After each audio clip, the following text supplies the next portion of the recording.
Olá, turma, tudo bem com vocês? Sejam bem-vindos a mais uma aula de física e hoje vamos resolver os exercícios do PET 4, semana 2. Primeira questão: uma máquina de Carnot opera entre uma fonte quente, cuja temperatura é 400 Kelvin, e uma fonte fria, 280 Kelvin. Determine o rendimento dessa máquina. Vamos lá. Determine o rendimento da máquina. Máquina de Carnot. Então, máquina de Carnot, o rendimento é dado por...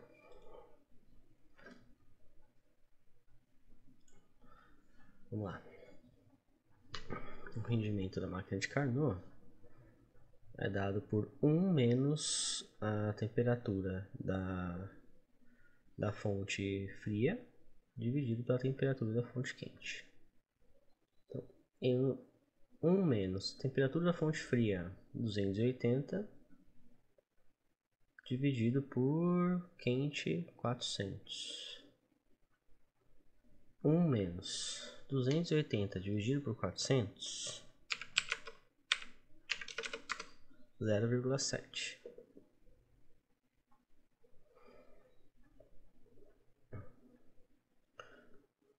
Menos 0,7 dá 0,3. Quando a gente multiplica por 100, o rendimento dá 30%. Alternativa C. Muito bem, então aplicação direta de fórmula. Direta. 2. Um motor térmico trabalha nas temperaturas de 200, 2000 Kelvin e 700 Kelvin e apresenta um rendimento de 40%. Esse rendimento que o motor apresenta é o máximo que ele pode alcançar? Bom, vamos ver. A gente coloca aqui na expressão da máquina de Carnot, que qual que é o conceito por trás da máquina de Carnot? É o conceito do maior rendimento possível, não é? Então vamos ver quanto que daria o rendimento de acordo com essas informações. Então 700 dividido por 2000, então vai ser 1 menos, quanto que é 700 dividido por 2000? 0,35. 1 menos 0,35 dá 0,65, então um rendimento de 65%. Então veja que essa máquina ainda poderia render mais. Ela poderia render até 65%. Então 40% ainda não está no seu limite. Essa conta é utilizada para fazer calibração, né? A gente faz a calibração da máquina e de acordo com essa calibração a gente tenta alcançar os 65%. Claro que isso aqui é teórico, né? Mas é um valor possível. Terceiro, uma máquina a vapor em cada ciclo retira 100 calorias da fonte quente e realiza um trabalho de 90 joules. Qual o rendimento da máquina e a quantidade de calor em calorias que ela rejeita para a fonte fria? Vamos ver. Então vamos ver qual que é, né, o rendimento dessa máquina e quanto que ela rejeita para a fonte fria. Vamos lá, então a gente tem 100 calorias da fonte quente, Q1, 100 calorias. Vamos lembrar que a gente tem que multiplicar por 4,2. Aqui está 4,18, né? Mas eu vou puxar por 4,2 para ficar mais fácil. Então Q1 vai nos dar 420 joules. Q2, não, trabalha de 90 joules. A letra A, rendimento. Então rendimento é dado pelo trabalho dividido por Q1. Então rendimento vai ser 90 dividido por 420. Então rendimento, quanto que é 90 dividido por 420? 0,21. 0,21. Ou 21%. Na letra B, qual a quantidade de calor em calorias que ela rejeita para a fonte fria? A gente sabe que Q1 é W mais Q2. Q1, 420, é igual W, perdão, É 420, W é 90, mais Q2. Então Q2 vai ser igual a 420 menos 90. Q2 então vai ser 330, isso? 330 joules. Veja que é um desperdício enorme, né, de energia essa máquina aí. Um rendimento bem baixo. Bem baixo mesmo. O quarto exercício. Em uma feira científica, um participante afirmou ter construído uma máquina térmica que, a cada ciclo, retirava a quantidade de 60 calorias do calor da fonte quente e realizava um trabalho de 250 joules. Com base no que você aprendeu sobre a segunda lei da termodinâmica, seria possível a máquina desse participante? Justifique a sua resposta. Vamos lá. Ele retira... Vou colocar aqui mesmo.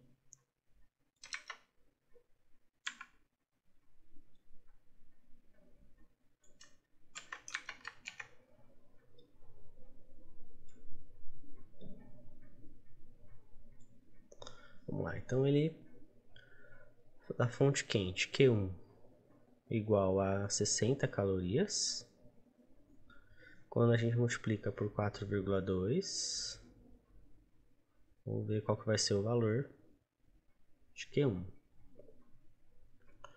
60 vezes 4,2, 252. 252 joules. E ele realiza trabalho de 250 joules. Veja só, Q1 é igual trabalho mais Q2. Gente, como que se configura a nossa máquina? A gente tem, ó, 252 joules entrando, trabalho realizado de 250 joules, mais 2 joules para a fonte fria. Tudo bem? Seria possível a máquina desse participante? Bom, a gente tem que ver o rendimento. Qual que é o rendimento dessa máquina aqui? O rendimento seria de 250 dividido por 252. Rendimento vai dar, dividido por 252, 99%. Uma máquina bem eficiente, né? Seria 99% de eficiência. Bom, o que a gente tem aqui é que o ciclo de Carnot é o que representa para a gente o maior rendimento possível. E 99% está acima do rendimento da máquina de Carnot. Tudo bem? É maior. Isso aqui é maior que o rendimento de Carnot. Então isso aqui não seria possível, tá bom? Em uma máquina térmica.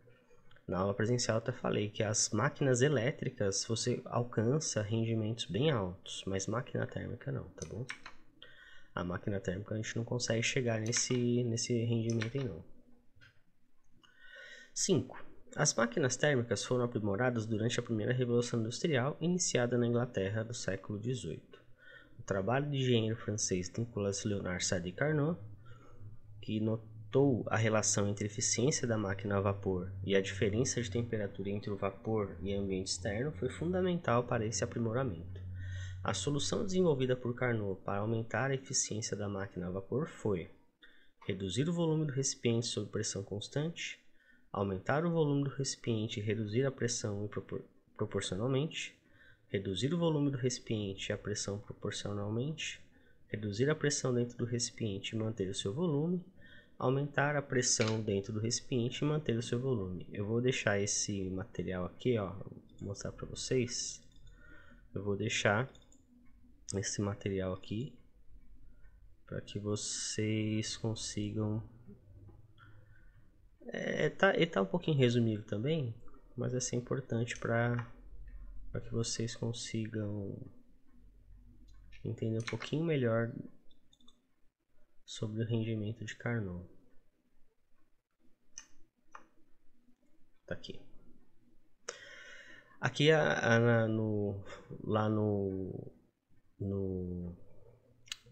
na questão anterior, né? Tem aqui a segunda lei da termodinâmica que fala, ó, é impossível construir uma máquina que opere em ciclos, retire calor de uma única fonte e transforme integralmente em trabalho, tá bom? Então a segunda lei da termodinâmica fala isso pra gente.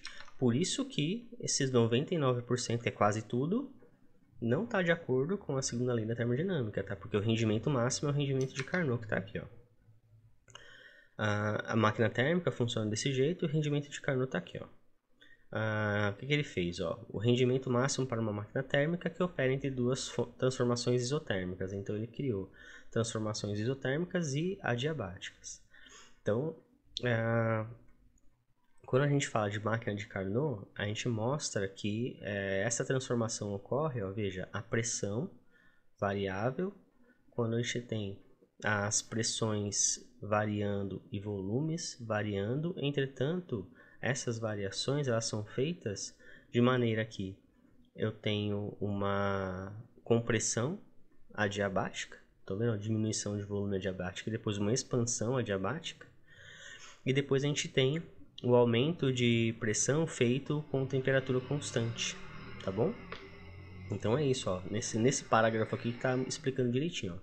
A pressão do volume, a pressão em função do volume observada no gráfico mostra a transformação AB aqui, ó, tá vendo, ó? Uma compressão adiabática e por isso rápida. A transformação BC isotérmica, também uma expansão aumentando o volume. Depois CD uma expansão adiabática e DA uma compressão isotérmica. Então a gente tem duas linhas isotérmicas e duas linhas adiabáticas. Adiabática é quando a gente tem, não há troca de calor com o meio. Isotérmica é quando a gente tem as temperaturas constantes, tá bom? Então vamos olhar aqui para nossa questão de novo. Deixa eu só achar ela aqui. Vamos lá, então. Reduzir o volume do recipiente à pressão constante. Bom, a gente viu que a pressão não pode ser constante. Tá vendo? Quando a gente reduz o volume do recipiente, ó, a pressão ela aumenta, tá vendo? Então a pressão não é constante. Vou pôr assim aqui. Aumentar o volume do recipiente e reduzir a pressão proporcionalmente. Então olha para cá no nosso, de novo, ó lá, a gente está aumentando o volume e reduzindo a pressão proporcionalmente, tá vendo? Vamos continuar aqui para a gente ver as outras.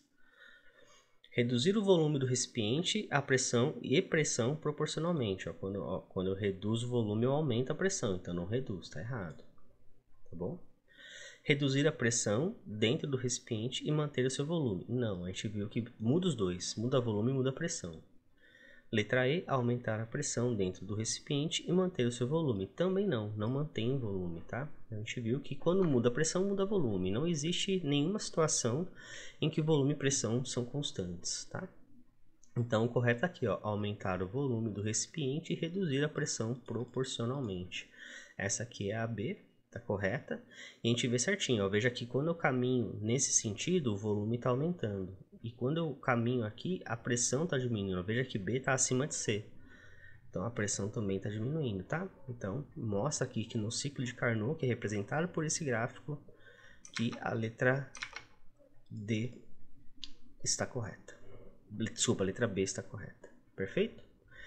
Então é isso, gente. Esses foram os exercícios da semana 2 do PET 4. A gente se vê na próxima aula. Um forte abraço e até lá. Tchau, tchau.